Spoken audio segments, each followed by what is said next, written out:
Hey, welcome back to the Crazy Monkey Midwest video blog. This is Matt from Crazy Monkey Midwest Martial Arts. And in today's episode, we're going to follow up on what we talked about last week, which is the idea of attributes, the topic of attributes.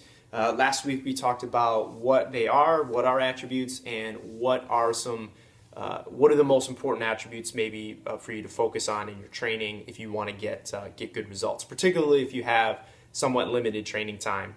You're only training maybe a few times a week, like most of us probably are. So today, what I promised to talk about is presuming that it's going to take you a while to develop attributes. These are things that you develop over time through training, through experience. Presuming that it's going to take you a while to get there, what do you do in the meantime? I think this is a really important question because it's also a question that I don't see people asking a lot.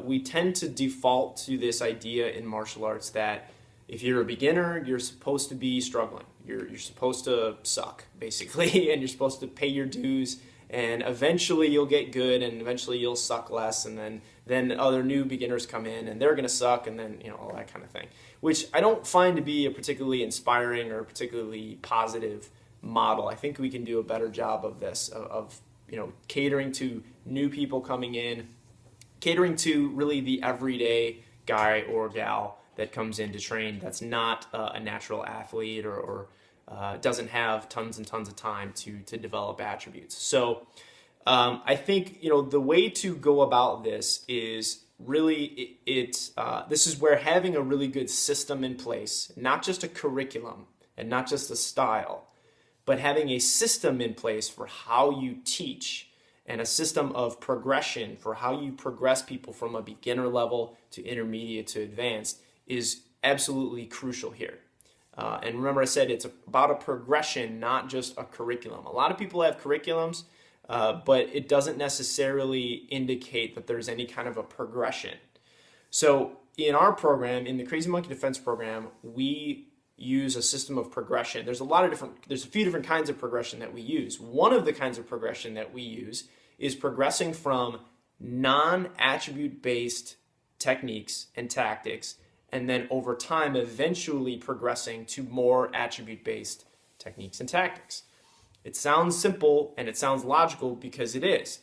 If you're new and you're coming into the program, you're out of shape, you may or may not be a natural athlete. We assume that you're not coming in, and you're not going to have the amount of the ability or the attributes needed to pull off advanced attribute-based tools and tactics. So we don't teach them to you at the beginning. We don't really focus on those. We focus on the things that you can do right away. We focus on the non-attribute-based tools, tactics, techniques that are going to enable you to be successful after a relatively short period of time. And you ask any of our clients, any of the people that have trained with us, and they'll tell you that it didn't take them very long to start experiencing some success in drills, in progressive, drills where there's progressive resistance, so it's not just cooperative training, and in sparring, get them up to the level where they can spar confidently in a relatively short period of time.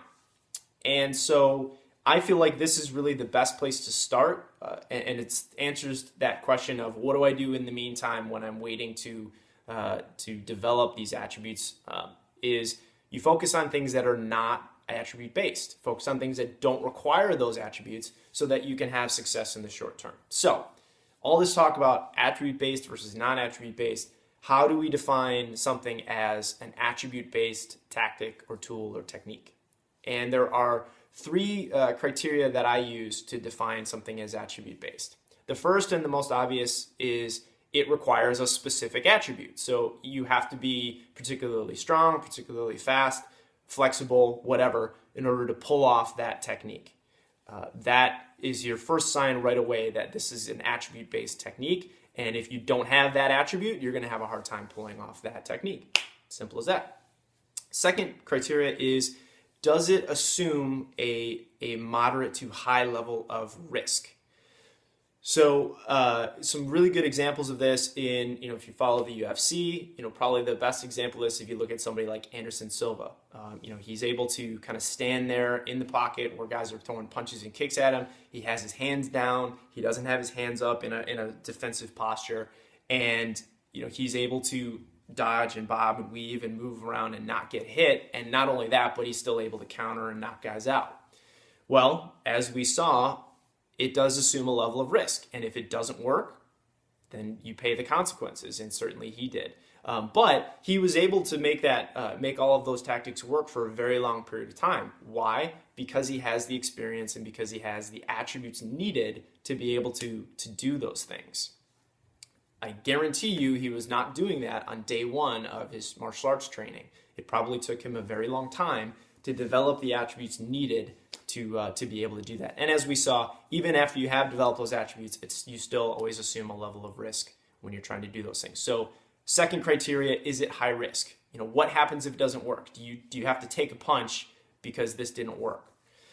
And then the third, which unfortunately I think categorizes a lot of martial art techniques that are taught out there, or at least categorizes the way that martial art techniques are taught, is does the technique require you to recognize an incoming attack or recognize something that your opponent is doing and then choose the appropriate response to that, the appropriate counter, the appropriate attack to hit that opening or whatever?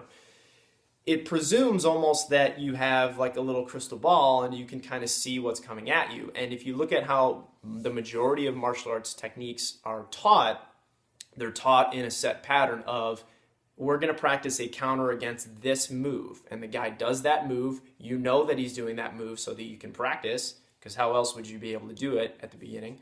And then you practice that technique, you learn that counter. Well, the elephant in the room is, that no one's really talking about, is, well, how do I know when the guy is going to do that?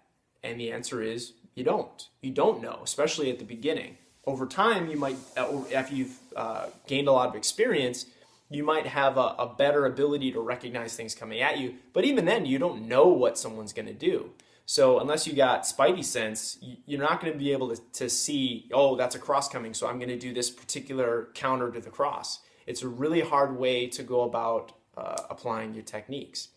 So what do we do instead? Rather than focusing on attribute-based tools and techniques, what do? We focus on things that are not attribute-based, things that don't require a specific athletic quality, things that don't assume a high level of risk, and things that do not require you to recognize a specific motion or a specific attack coming at you. So we would call this, another term for this is non-diagnostic, meaning I don't have to know whether it's a jab or a cross or a hook versus an uppercut or a front kick versus a round kick or any of those kind of things. So things that are non-diagnostic are going to help you a lot better when you're waiting to develop your attributes. So that's in a nutshell how we do it. We focus on things that are non-attribute based. And then also the way you teach something is also important, because you can take something that is non-attribute based and teach it in a way that you make it attribute based. So going off the diagnostic versus non-diagnostic example, I can teach the CM1 hand defense, the kind of the trademark Crazy Monkey defense that most people recognize, where I'm defending punches at long range. And I can take that and I can teach it as an attribute-based technique. So I can say, if the guy jabs, I'm going to use this arm. If the guy crosses, I'm going to use this arm. If he jab crosses, then I'm going to go 1-2. If he double jabs, I'm going to go 1-1. That's going to make that a diagnostic technique, an attribute-based technique, and I guarantee you're going to have a lot harder time making that work in a drill or even in sparring. But we don't do it that way. We don't teach it as a diagnostic technique. We focus on the motion of defending protecting your head rather than trying to see what punches are coming at you.